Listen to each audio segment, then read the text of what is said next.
you doing? I hope you've had a fantastic week. A really warm welcome back to my channel, and today I've brought you to one of my absolute favourite places. I love to come here, absolutely love it, and I'm really happy that you're here with me today. This place is called Sutton Scarsdale Hall and it's in Derbyshire. It's very close to where I live, and I'd love to tell you a little bit more about it.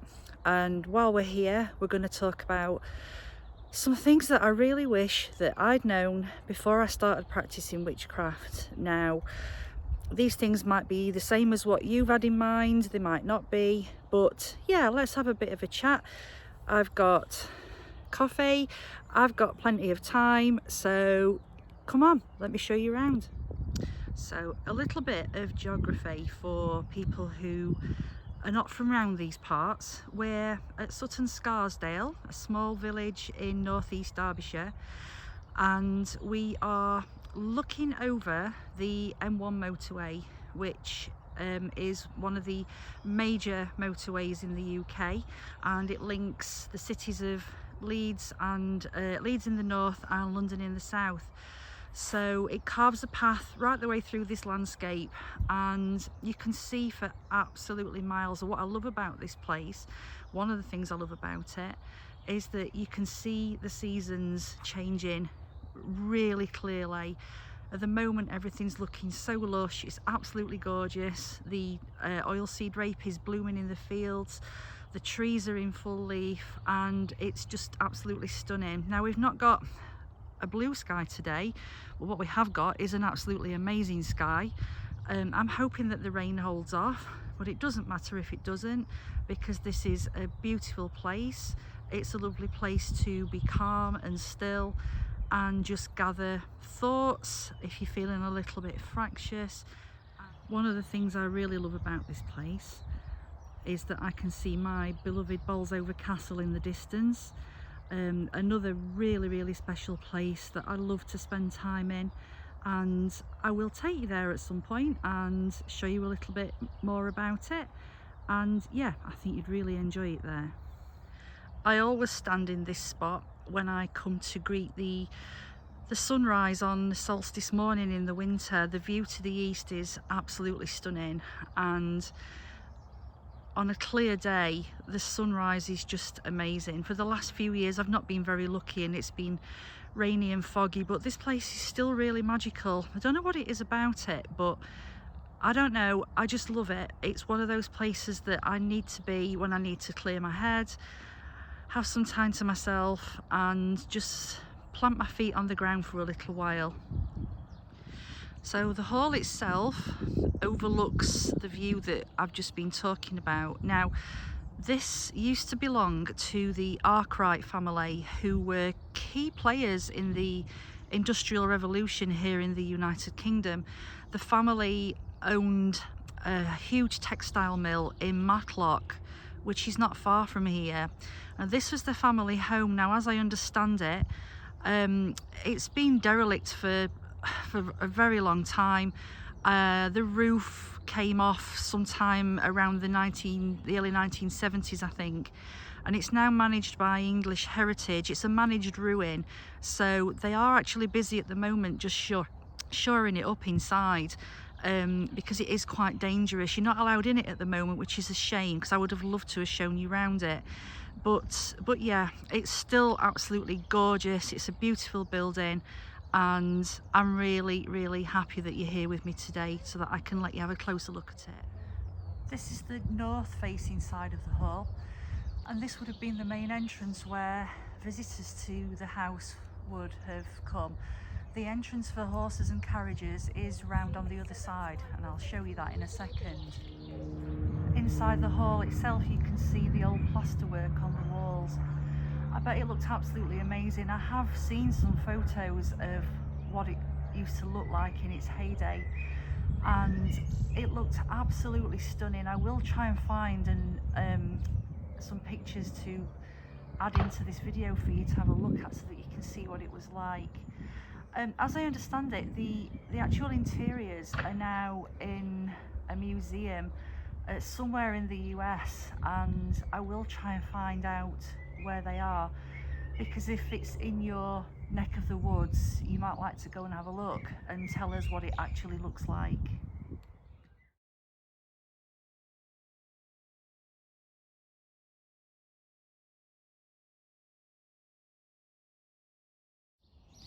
When I first started practicing witchcraft, I was really confused by all the descriptions of the different kinds of witchcraft that I read about and saw online, and I panicked a little bit because I felt that from what I was reading and seeing, it was something that you had to do, in order to categorize and label yourself as a particular kind of witch.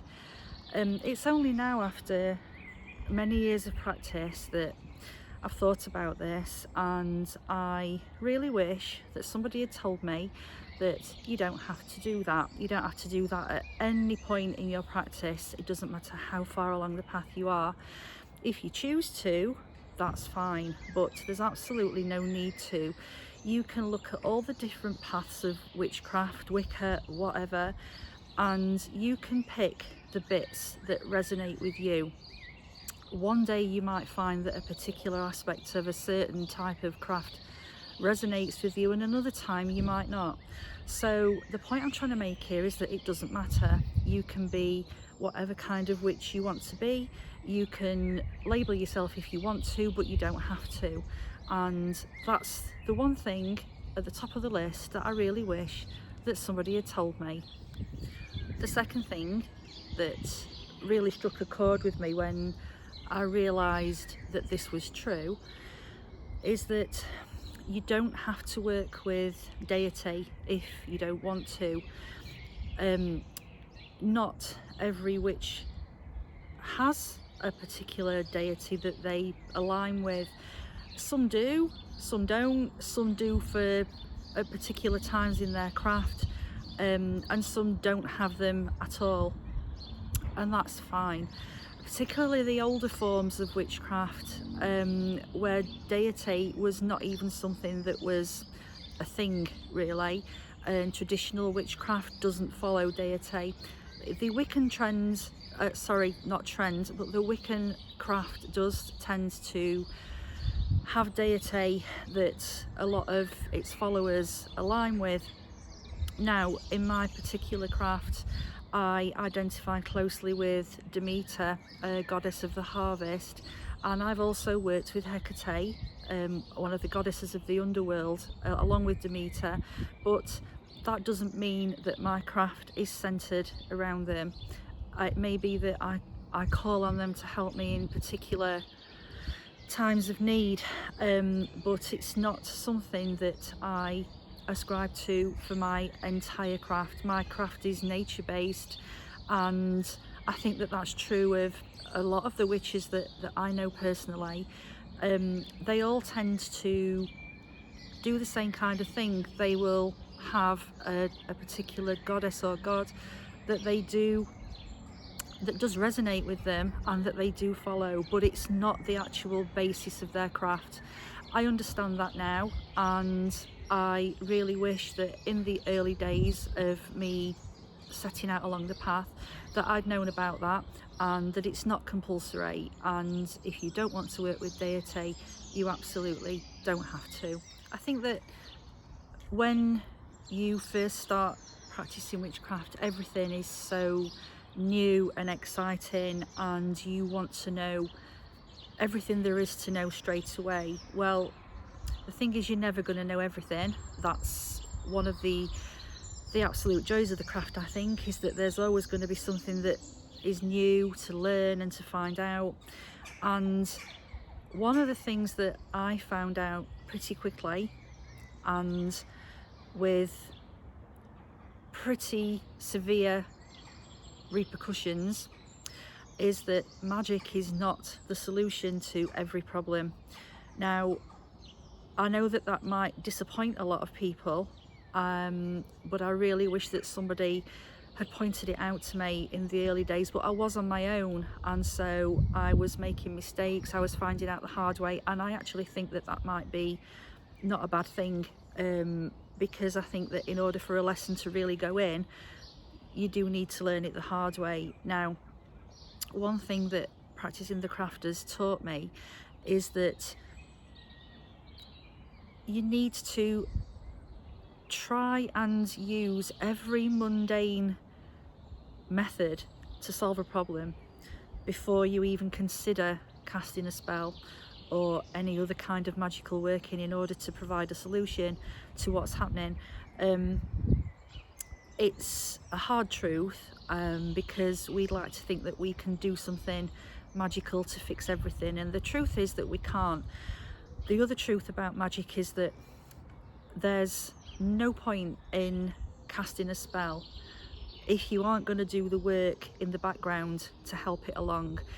It's easy to cast a spell to get abundance into your life. It's easy to cast a spell to get somebody out of your life, but these things are complicated, and you can't just expect to do that work and for it to work on its own.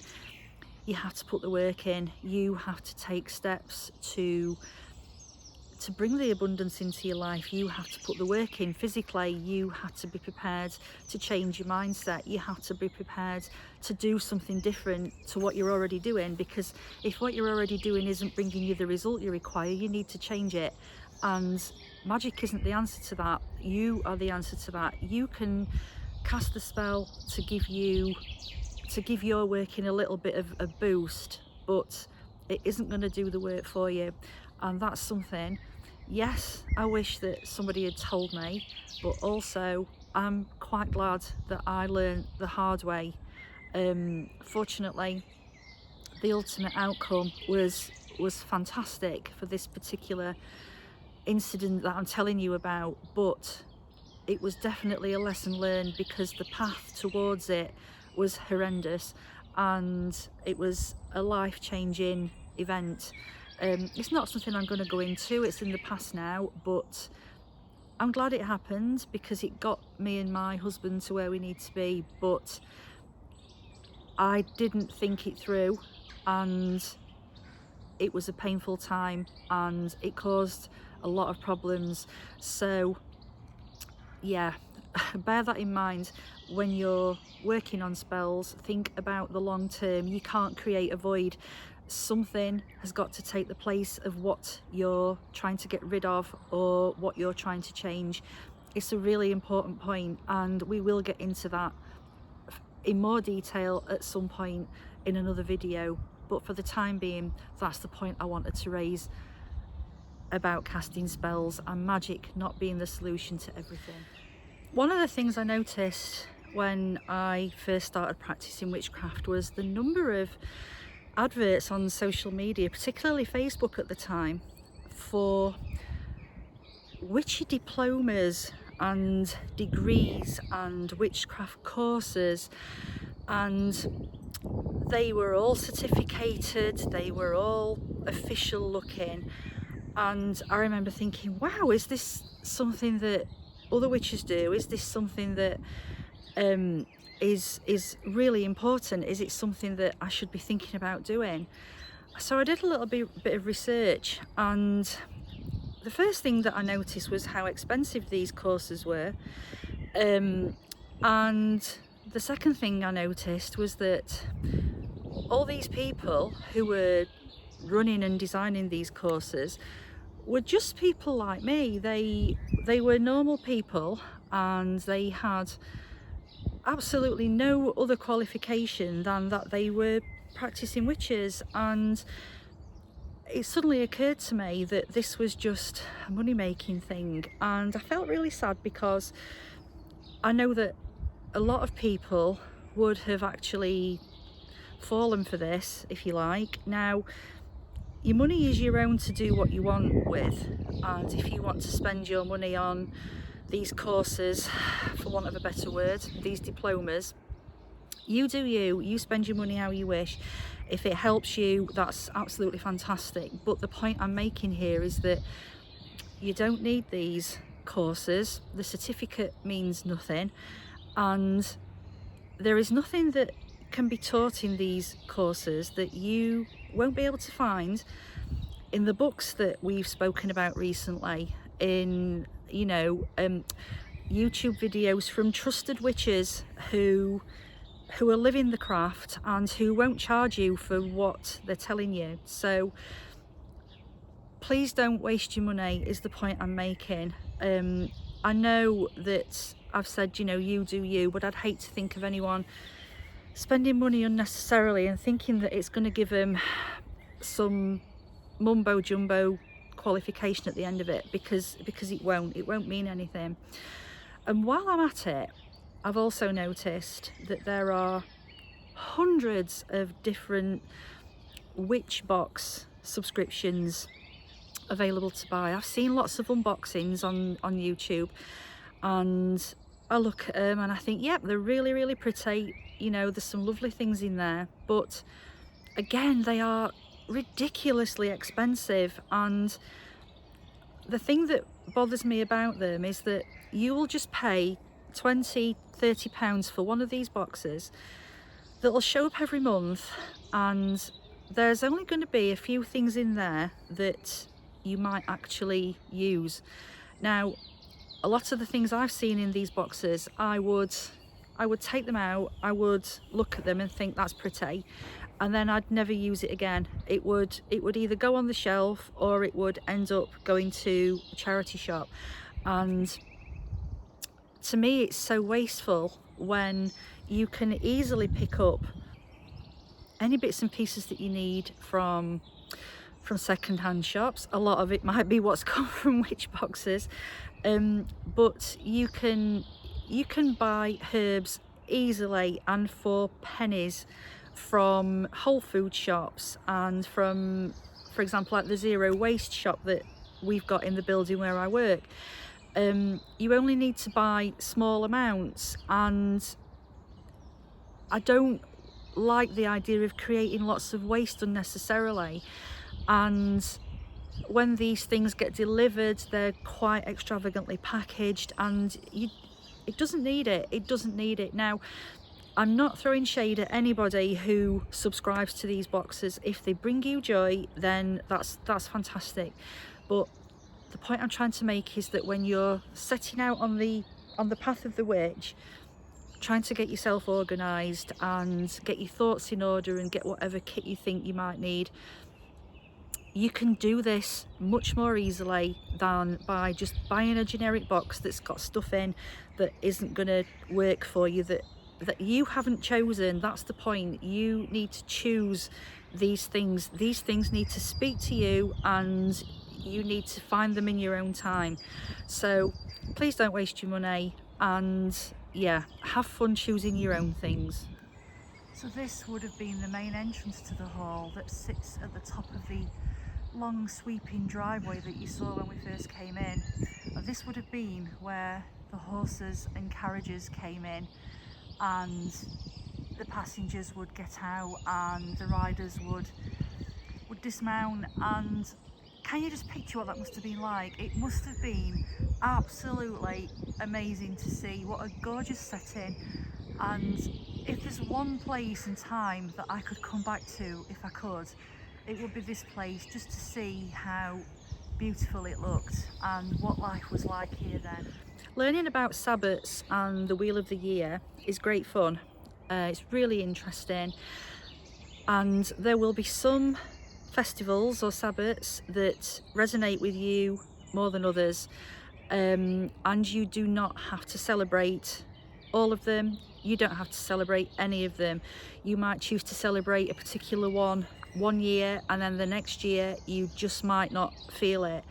And I wish someone had told me that you don't have to celebrate if you don't want to. Sometimes you just don't feel it. Like at the moment it's Beltane, and it's a beautiful season, absolutely lovely, and I am just not feeling it this year. I'm not gonna lie. I've not been feeling really well. I've had a few things going on, and that has taken a lot of my focus away from what would normally be a really joyful time. But it's fine, it doesn't matter. Beltane's still here whether I celebrate it or not, and it's it's not something that's compulsory. You don't have to do it. It doesn't make you any less of a witch if you don't celebrate a particular Sabbath. Now, certain ones for me are always going to be nailed on. The autumn equinox and Samhain, there's never going to be a time when I don't celebrate the heck out of them, but that's just me. It might not, they might not speak to you. They might be festivals, they are quite dark, and not everybody enjoys the darker aspects, the darker times of the year, and that's okay. You don't have to. You might be absolutely loving Beltane, and you might be really looking forward to the summer solstice, and brilliant, that's fab. If they're the only 2 Sabbaths that you celebrate this year, fantastic, no problem at all. Nobody is going to come at you because you don't choose to celebrate something. It's absolutely fine. It can be as low-key as you want, it can be as elaborate as you want, it can be completely non-existent. It's up to you, it doesn't matter. But I wish somebody had said to me, don't worry about it. If you don't want to, it's fine, there's always next year. I'm here under my favourite yew tree in the whole world. Not that I've seen them all, but I know that this one's my favourite. It's absolutely gorgeous. And the next point I want to make is that you can take a break from practicing witchcraft whenever you want. And I wish somebody had told me that, because to me, witchcraft is a whole life thing. It's not something that you have to practice incessantly. It's a way of life. What I mean is, when you're a witch, you're a witch, and it doesn't matter if you carry out elaborate rituals every day. It doesn't matter if you only light a candle for the full moon every month. It doesn't matter if you practice every single ritual that you've come across in all the books that you've read. Doesn't matter. You can step away anytime you want and still be a witch. You don't have to be, how can I put it? No one's going to come at you if you don't do something. So if you normally mark the full moon every month, but then one month you forget, don't worry about it. It's fine. You're still a witch. If you don't clear your space of negative energy every couple of days, it's fine. It doesn't matter. It doesn't make you less of a witch. The point is that you are what you are, and what you do doesn't make any difference to what you are. And it may be that you might feel that you need to do lots of elaborate workings, or you need to write a moon journal, or just write everything down. If you want to do that, do that. The point I'm making here is that you're still a witch. And the other point that I want to make while I'm talking about this is that your craft will not look like anybody else's. Your craft is your own. We've said that lots of times already, and I'm always going to keep telling you that, because it's true. Your craft is your own, and how it looks is up to you. It doesn't matter how it looks in comparison to anybody else's. So you do you. If you need to take a little break, that's fine, you do that. You don't need to tell anybody, you don't need anybody's approval. I wish somebody had told me that it was okay to do that, and so that's why I'm telling you now.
The final thing I really wish that somebody had told me is that group or coven practice isn't for everybody. Now, a lot is said about being part of a coven, being part of a group, but the truth is that most witches practice alone. Most witches do a combination of group or coven practice. Along the way, I've met a few witches who are in covens. I've met lots of witches who are actually part of groups that are not covens. For example, like one that I'm a member of. I'm a member of two, and neither has a hierarchy, so there is nobody in overall charge. We take turns to write and lead ritual. We sometimes do spell work, but those occasions are few and far between for reasons I've mentioned before, and I'll talk about again in depth at another date. But don't feel that you have to be part of a group if you don't want to. Not everybody has the confidence to be part of a group, although what I found is that being part of a group has increased my confidence in my own practice. So it's worked for me in that respect, but it isn't for everybody. And when I first set out, I thought that the first thing that I needed to do was actually find a group in order to practice. It isn't true, you don't have to, and your practice as a solitary witch is just as valid as it would be if you were in a group. So please bear that in mind and only do what you feel comfortable with.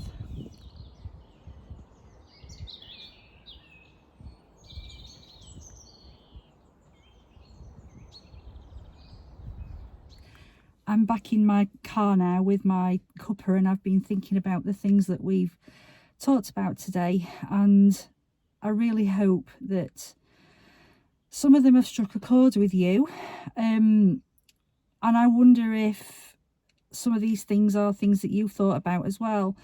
And I'd absolutely love to know if any of these things have sparked something in you and you've thought, oh, you know, I really wish that I'd known that. I really wish somebody had told me that. If you would like to share with us, if there's anything that you wish you'd known, I would absolutely love to know more about that. So please do share in the comments if there's anything that you think people should know who are practicing the craft that might not. Something might have occurred to you that hasn't occurred to anybody else.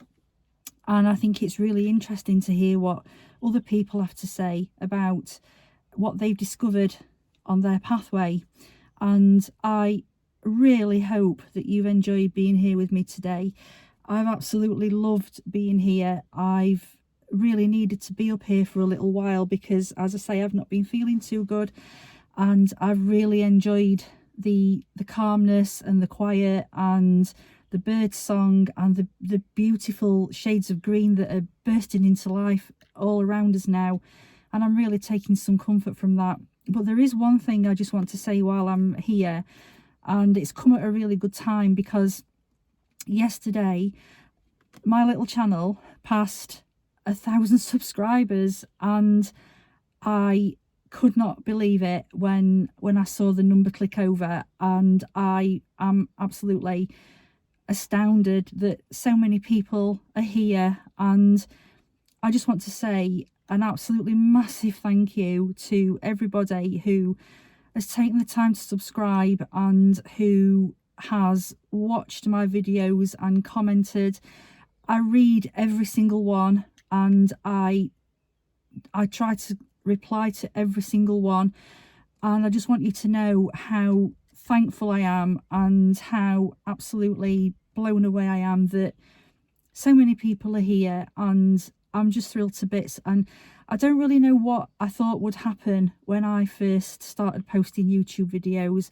I certainly didn't have any great ambitions for it other than to be a source of comfort for people who might be a little bit uncertain about what they were doing, and also to women particularly of a certain age who have been practicing the craft for a long time. And the younger witches putting out content, good luck to them, they're absolutely fantastic, what they're saying might not necessarily resonate with older ladies. So to those ladies in particular, a massive thank you, and I'm so glad you're here, and thank you so much, and thank you for cheering me up during what's been a rough couple of weeks. And I really hope you've enjoyed today's video. I hope you're having a lovely bank holiday weekend here in the UK, if that's where you are. But wherever you are in the world watching this, I hope that all is well with you and that you're keeping well and happy. And I can't wait to talk to you again. And until next time, look after each other, look after yourself. Thank you so much for being here, and blessed be.